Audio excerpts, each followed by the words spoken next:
Bonjour et bienvenue dans la chaîne Mathématiques Sciences. Aujourd'hui, je prends et expliquer une nouvelle vidéo, vidéo tout simplement en mathématiques pour les premières spécialités. Ici, dans cette vidéo de mathématiques pour les premières spé, on va tout simplement voir l'étude du signe d'un polynôme du second degré. Donc, on va voir la propriété qu'on va tout de suite démontrer par la suite de cette vidéo. Et après, je vous montrerai donc différents cas à l'heure de courbe. Ok, bravo. Donc on fera un petit bilan avec les différentes courbes, les différentes allures, pour vraiment les différents cas, pour bien différencier. Ok. Et après, donc, dans une autre vidéo, promis, on fera des exemples. On fera beaucoup d'exemples d'ailleurs, d'applications, donc de cette partie du cours. Parce que, encore une fois, c'est des choses qui sont très très importantes. L'étude du signe d'un polynôme du second degré, on va en avoir besoin toute l'année. Donc il faut être à l'aise avec ça dès le début, comme ça au moins, on ne perd pas de temps. Alors du coup, c'est parti mon kiki. Donc propriété. La propriété est très simple puisque je vais vraiment vous l'abréger au maximum. Dans le cours que j'avais fait sur Drive, il y a la propriété un petit peu plus détaillée. Là vraiment, je vais l'abréger au maximum puisque je ne vais même pas détailler. Enfin, la propriété va englober vraiment tous les cas. En fait, le signe d'un polynôme du second degré, ok. Et bah, qu'est-ce que c'est? Comment on peut l'obtenir? Et bah, tout simplement, le signe d'un polynôme du second degré, et bah, tout simplement, c'est celui de A. Ok, c'est celui de A. Et entre les deux racines, si elles existent, et bah, c'est le contraire du signe de A. Ok, bravo. Donc, on va le noter. Alors, du coup, ça, c'est pour la propriété. Donc, on relit à nouveau. Si vous voulez avoir le signe d'un polynôme du second degré, ok, bravo. Ce sera tout simplement celui de A. Ok, bravo. Ça apprend des choses qu'il faut mémoriser. Et puis, entre les racines, si elles existent, c'est le contraire du signe de A. Ok? Donc, on retient que, tout simplement, le signe d'un polynôme du second degré, quand il n'y a pas de racine, c'est vraiment celui de A. Si il existe des racines, ça sera toujours le signe de A, sauf entre les deux racines. Ok? Bravo. Et du coup, dans le cas où on est entre deux, c'est-à-dire on a seulement une racine réelle, et donc, bah, tout simplement, après, pas d'autres racines, et ben en fait, ce sera toujours le signe de A, sauf au niveau de la racine. Ok? Bravo. Vous voyez? C'est pour ça que c'est bien les maths, ça se contredit jamais. Vous voyez? Parce qu'en quelque sorte, il faut vraiment être entre deux racines pour qu'on soit contraire au signe de A. Sinon, si on n'est pas entre deux racines, et ben ce sera toujours le signe de A. Sauf au niveau de la racine, s'il n'y en a qu'une, ou pas du tout, si on n'a pas de racine. Ok? Alors du coup, on va essayer de démontrer les différents cas. Donc, démonstration. Et après, promis, donc je vous montrerai après des exemples de courbes dans différents cas. Ok? Qui ont déjà été tracés pour le coup, pour vraiment illustrer la chose. Donc, démonstration. Bah, on va démontrer dans les trois cas. En fait, bah, si vous voulez, pour effectuer la démonstration, tout va dépendre de un et unique réel qu'on appelle delta. Donc, premièrement, si delta est négatif, alors on a vu que pour tout réel x, f de x est égal à la chose suivante. D'une part, f de x est égal à a, facteur de x plus b sur 2a de tout au carré, moins b carré moins 4ac, divisé par tout simplement 4a. Ce qui peut s'écrire également comme la chose suivante. F de x est égal à a, facteur de x plus b sur 2a, donc le tout au carré, moins a, facteur donc de tout simplement b carré moins 4ac, c'est-à-dire delta, divisé par 4a carré. Ce qu'on peut également écrire de la façon suivante. F de x est égal à facteur de x plus b sur 2a, le tout au carré, moins, donc delta sur 4a carré. Alors maintenant, le but, ça va être d'étudier justement le signe de tout le contenu de la parenthèse en premier temps. Et après, on va étudier le signe, enfin, et après, on va voir avec le A, ok? Alors, dans un premier temps, on sait quoi? On sait que, or, justement, on sait que, on va mettre ça plutôt comme ça, on sait que, justement, x plus b sur 2a, le tout au carré, est positif ou nul, car un carré est toujours positif. Il est toujours positif ou nul à la limite. Ok? Ça prend des choses. Deuxième des choses, on va d'abord étudier le signe du quotient et après avec le moins. Donc, de plus, delta est négatif. On sait que delta est négatif. Et 4a carré est strictement positif car 4 est strictement positif et que a carré, pour les mêmes raisons que tout à l'heure, est strictement positif. Ok? Bravo. Alors, je dis strictement en plus parce qu'on est au dénominateur. Donc, c'est rare d'avoir un dénominateur égal à 0. Mais on pourrait avoir cette... Enfin, on pourrait penser à cette éventualité-là, mais en maths, on ne peut pas diviser par 0. Ok? Bravo. Donc, ainsi, donc, delta sur 4a carré est négatif. Mais, comme il y a un moins,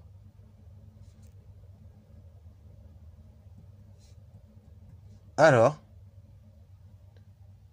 de ce cas-là, moins delta sur 4a carré est strictement positif. Ok? Donc ainsi, on se retrouve avec tout ça qui est positif. Tout ça qui est également positif. Donc ainsi, l'ensemble est tout simplement positif, puisque quand vous additionnez deux réels positifs, vous allez obtenir encore positif. Donc, on peut mettre tout simplement x plus b sur 2a, le tout au carré moins delta sur 4a carré est positif. Ok, bravo.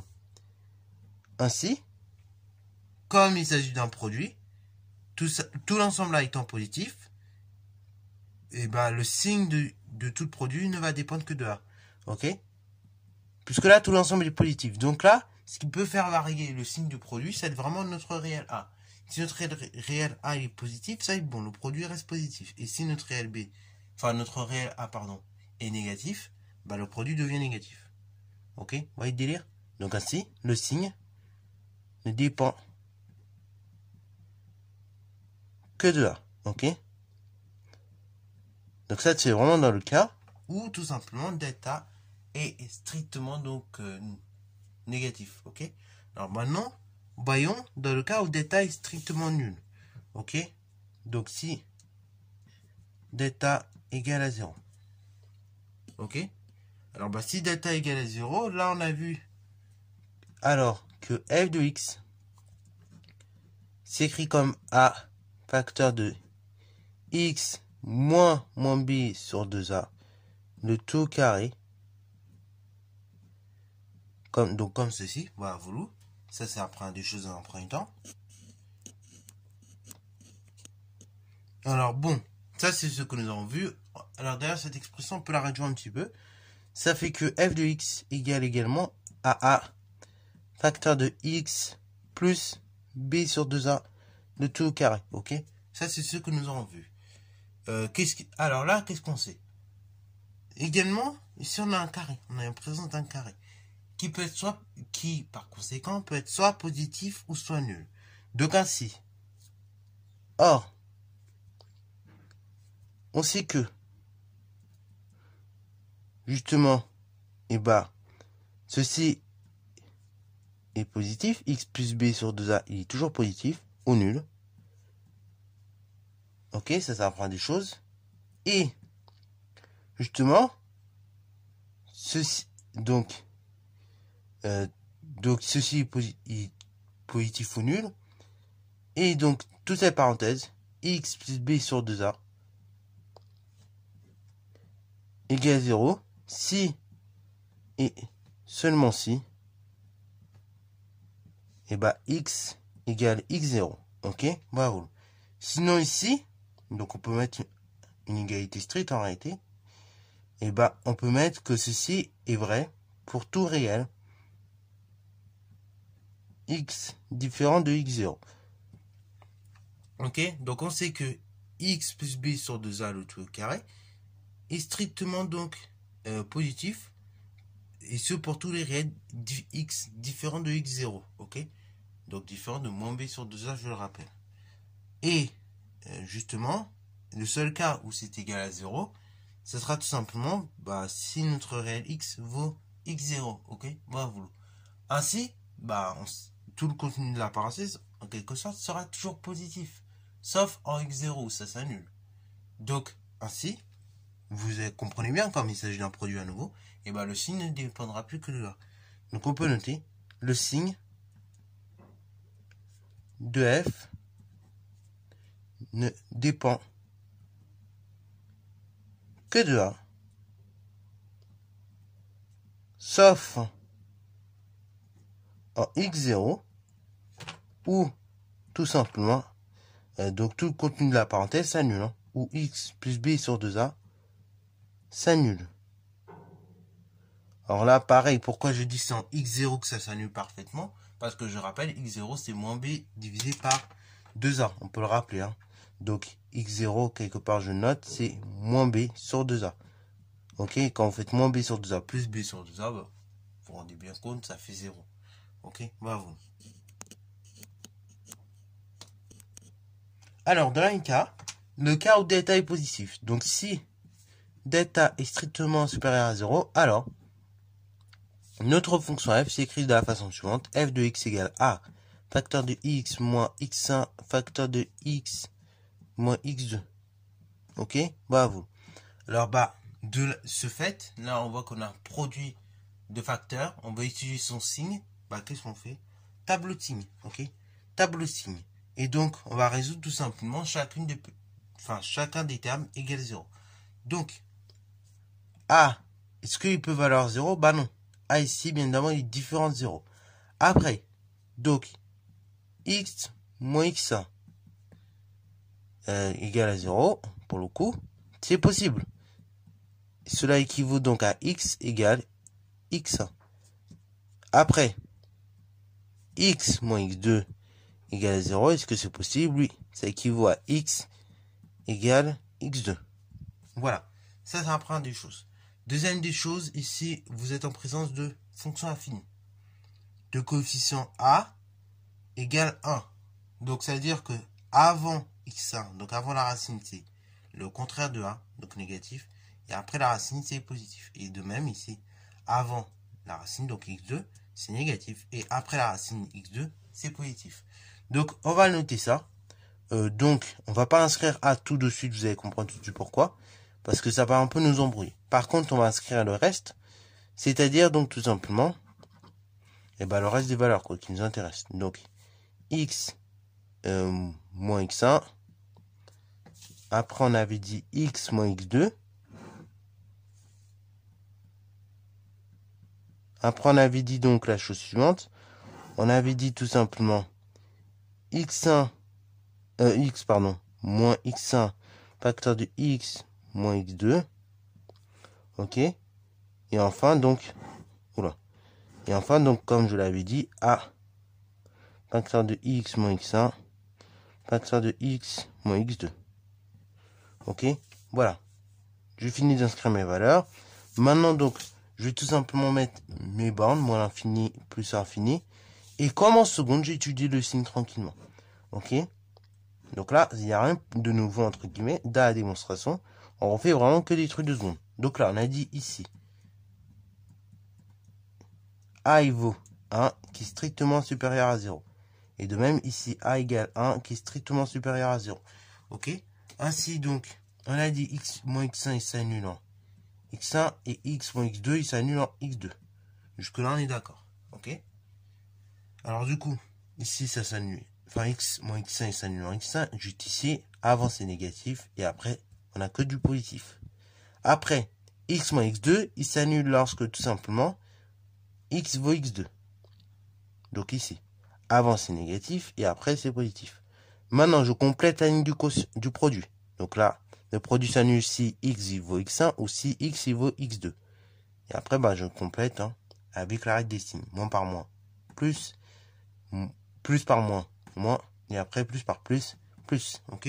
Ça, vous allez voir, c'est très amusant à faire. Alors, là, maintenant, on arrive à cette ligne-là. Ok. Donc, là, clairement, a facteur de x moins x1 facteur de x moins x2. Et là, du coup, ce produit-là étant positif, et bah, il va être ici du signe de A. Ok? Je m'explique. Pourquoi il va être du signe de A? Le produit étant positif. Ok? Donc, tout ça, c'est positif. Et après, ça va être multiplié par un réel A. Ok? Donc, si ce réel A est positif, bah, notre produit sera positif. Et si ce réel A est négatif, et bah, le produit sera négatif. Donc, c'est pour ça que je dis qu'il est du signe de A. De même, ici, on peut raisonner pareil en disant que, comme le produit x moins x1, facteur de x moins x2, il est positif, et bah, si mon A il est positif, le produit restera positif. Et si mon A est négatif, mon produit deviendra négatif. Ok? Et en revanche, donc le produit s'annule toujours lorsque x1 vaut 0 ou x2 vaut 0, ou bien A vaut 0. Voilà, c'est pas arrivé. Mais bon, là, ici, on va dire que A est différent de 0 quand même. Et donc, dans le cas où A est négatif, qu'est-ce qui va se passer? Bah là, j'ai un produit qui est négatif. Ok? X moins x1, facteur de x moins x2. Donc, si A est positif, mon produit va rester négatif. Ok? Voilà. Si, en revanche, A devient positif, ok? Enfin, si A devient négatif, pardon, le produit devient positif. Ok? Voilà. Donc là, vous voyez que c'est le contraire. Ok? C'est le contraire du signe de A. C'est-à-dire que dans le cas où A est positif, le produit reste négatif parce qu'on a un moins multiplié par un plus. Et dans le cas où A est négatif, le produit devient positif parce que moins par moins fait plus. Ça fait plus. Donc là, ici, c'est le signe de moins A. D'où les propriétés que nous avons vues tout à l'heure. Donc, lorsque tout simplement F, enfin, le signe de F, donc c'est tout simplement le signe de A, sauf entre les deux racines, ça existe, puisque c'est le contraire de A. Et donc là, je vous propose rapidement des petits graphiques pour visualiser tout ça. Alors pareil, on va étudier chaque cas tranquillement dans d'autres vidéos, mais je vous les propose quand même. Donc voilà le cas où justement delta est strictement supérieur à 0, enfin est strictement inférieur à 0, on va dire dans un premier temps. Dans le cas où delta est strictement inférieur à 0, et ben on va distinguer deux cas. Le cas où A est strictement positif, et ben là, on voit que clairement la parabole est orientée vers le haut, d'accord? Et que surtout, il n'y a aucun point d'intersection entre cette parabole et l'axe des abscisses. De même, quand A est strictement négatif, on voit qu'il n'y a aucun point d'intersection entre la parabole et l'axe des abscisses, et surtout ici, elle a orienté vers le bas. Dans le cas maintenant, delta est égal à 0. Si A est positif, et ben ma parabole, elle est orientée vers le haut, et on a un point d'intersection entre la parabole et l'axe des abscisses. Dans le cas où A est négatif, bah vous avez compris, c'est le même raisonnement mais à l'envers. La parabole est orientée vers le bas. Et en plus, donc on a un seul point d'intersection entre la courbe et l'axe des abscisses. Et enfin, donc, dans le dernier cas qui est le plus intéressant, lorsque delta est strictement positif, donc c'est ce que nous venons de démontrer juste ici, et bah d'abord, notre parabole, donc dans le cas où elle est positive, elle est du signe de A, donc c'est-à-dire positif, elle est orientée vers le haut et donc elle est positive bah, jusqu'à la racine x1, et de même elle est positive de la racine x2 jusqu'à plus infini. Et entre les deux racines, comme je disais, elle est du contraire du signe de A. Et de même, lorsque A est négatif, et ben on voit bien que notre parabole est tournée vers le bas, d'accord? Et donc elle est négative de moins l'infini jusqu'à x1, et de même de x2 jusqu'à plus infini, et entre les deux racines, elle est positive, ok? Voilà, vous. Donc sur ce, c'est la fin de cette petite vidéo. Donc du coup, promis, dans une prochaine vidéo, on fera des exemples. On va beaucoup appliquer cette notion-là. Puisque également, l'étude du signe d'un polynôme du second degré permet par la suite de résoudre des inéquations. Ok? Des inéquations par moins allant jusqu'au second degré. Ok? Des inéquations quotient, des inéquations produits du second degré. Donc on va résoudre ça. On va s'entraîner un petit peu là-dessus. Puisque c'est des notions qui sont extrêmement importantes pour la suite en classe de première. Voilà. Donc j'espère que tu as bien tout capté. Encore une fois, on fera beaucoup d'exemples parce que c'est quelque chose de super important. Voilà, sur ce, c'est la fin de cette vidéo.